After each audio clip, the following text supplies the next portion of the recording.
Nakapuntos ang kapulisan sa syudad sa San Carlos tungod sa pagsikop ni adtong Hulyo 20, 2013 dito sa Sitio Maligid, Barangay Nataban sa upat ka mga suspetsado sa kasong parricide na nahitabo dito sa Dakbayan sa Sugbo.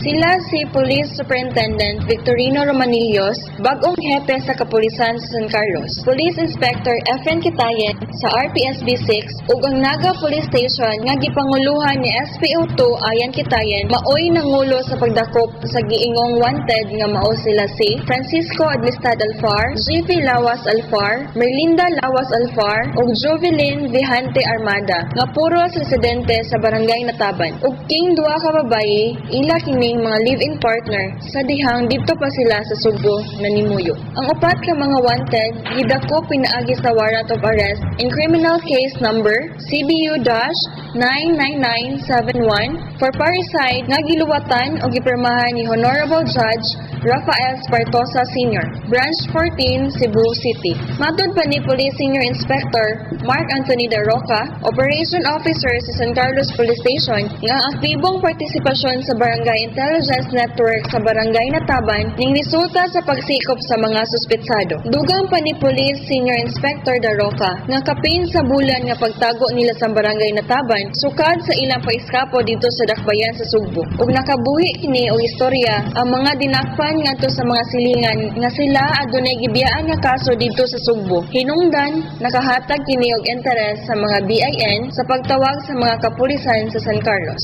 Ang upat ka mga dinakpan gi-turn over sa kapulisan sa San Carlos ngadto sa mga personnel sa Naga Police Station ni adtong Hulyo 23 ning tuiga.